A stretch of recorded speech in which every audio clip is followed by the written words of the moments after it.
Welcome to the SailPoint Identity Security Solutions Show, the one place you go to learn about SailPoint's products, portfolio, and solutions. My name is James Honey, and I'm your host. And joining me today is Christine Whitlock, Senior Manager for Product Management, Identity Security Cloud. Christine, welcome to the show. Thanks for having me. Absolutely.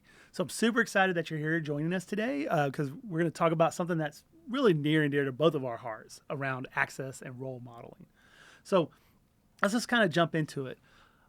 Roles and access modeling is always, as we know, has been historically known as a manual, labor-intensive exercise for our customers.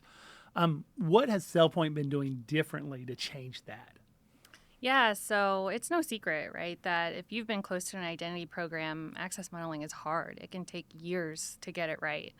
And it's hard to create an initial role program and to keep up with it, honestly. Businesses change very rapidly these days, and then organizations evolve alongside that. And with the speed in which that happens, it's impossible to keep up without some help from technology and automation. And so with our AI-powered access modeling, Identity Security Cloud leverages our graph technology to analyze and do some peer group analysis to kind of kickstart a role program on behalf of administrators who would have done that manually with a team, maybe by themselves, maybe with a consultant to help them through that process, and suggest roles to be created, roles to be modified, and as the organization evolves, we continually evaluate how the role program should evolve alongside that. Awesome. And I just want to acknowledge too that we automate some of that with our AI capabilities, but we recognize that organizations have nuances. So, we suggest things, but an administrator or somebody who is able to get into Identity Security Cloud on the administrative side to actually make those changes. So there's a little bit of a human element, but we take away a lot of that analysis up front. Awesome. And usually that's a lot of that heavy work there. Yeah, absolutely. A lot of that heavy work. So you mentioned AI, which is great. And as you know, both of us being in the technology market that we're in today, AI, machine learning is the like I said, the new hotness. Everybody's talking about it. So how are we actually, and you touched on a couple of it, how are we really using it to improve that customer or admin experience? Yeah, so every administrator we talk to, they're overburdened. Yes. They don't have time to keep up. It's very hard.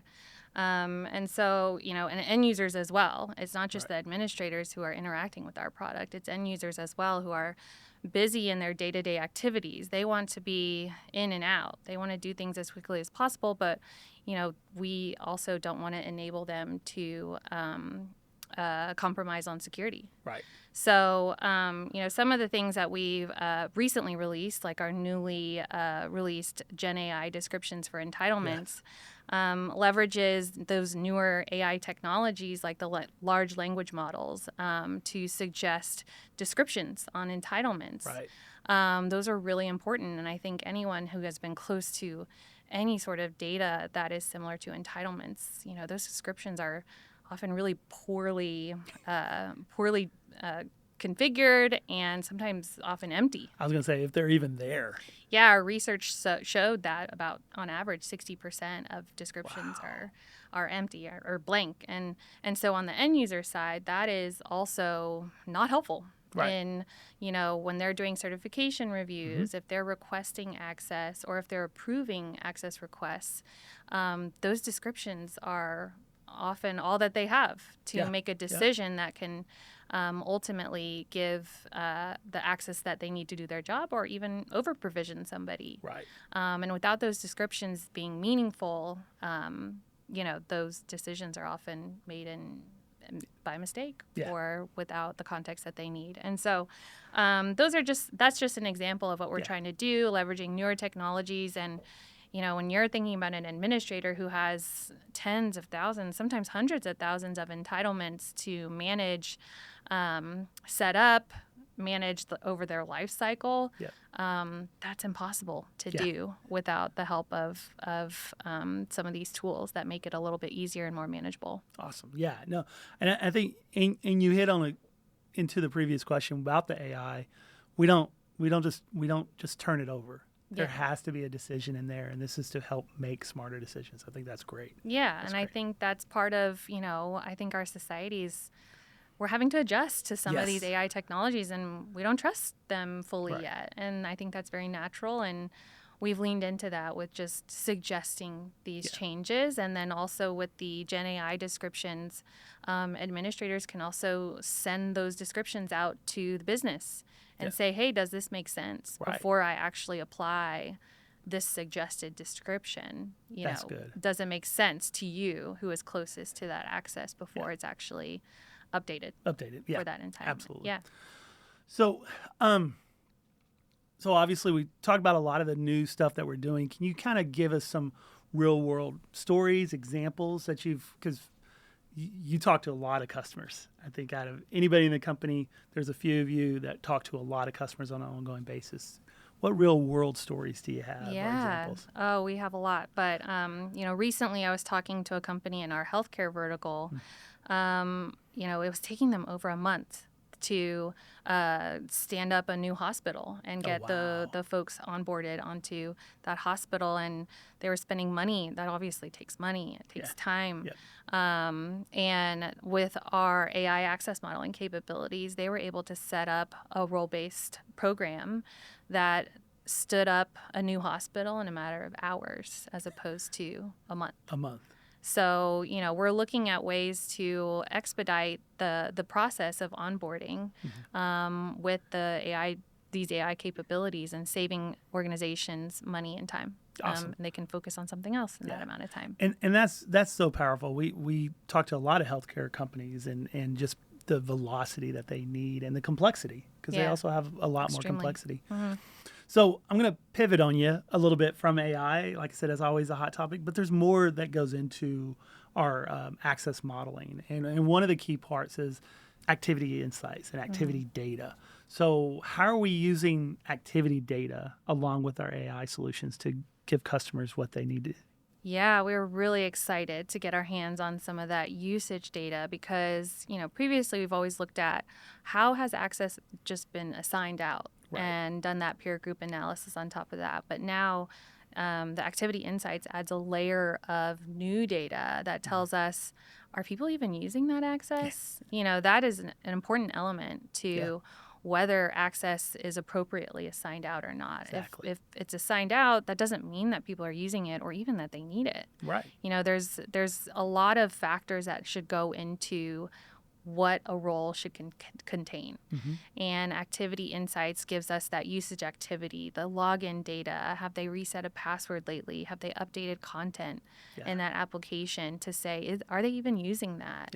And so that adds another data point for our role recommendations, our recommendations that we're making to administrators to say, is this appropriate or not? It may have been appropriate at one point.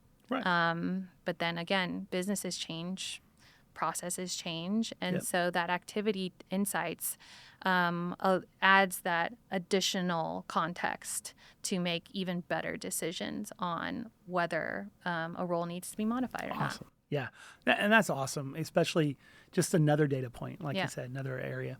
So I'm gonna kind of wrap it up. This has been really good. I knew, digging in this is really good. A lot of customers talk about it. So looking forward, what's next? What are you excited about? Yeah. So, looking ahead, I think we are still looking at how can we make roles more flexible.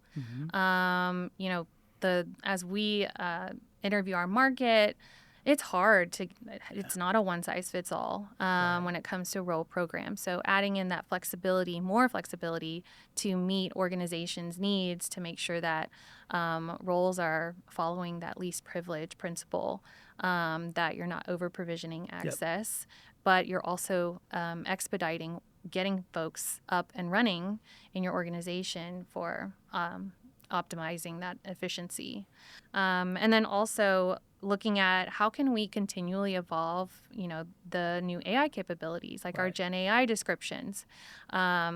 Again, a one size does not fit all. So how can we allow customers to input some of their proprietary information to better inform these suggestions, and maybe it can, help organizations tailor the suggestions a little bit to better fit their needs. Yep.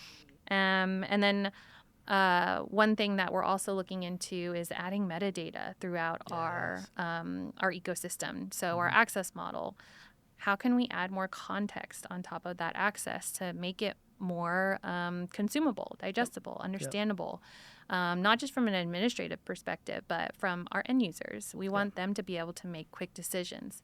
Again, our goal is to make it easier for them to get into our product, do what they need to do, get back to their day-to-day jobs, but also not compromise on that security aspect, and so, and then with this additional context too, we want to build more automation on top of that. Yes. How can we suggest some of that metadata to add to your access items or even your identities to better understand what exactly is making up your organization's ecosystem when it comes to identity and access. Awesome.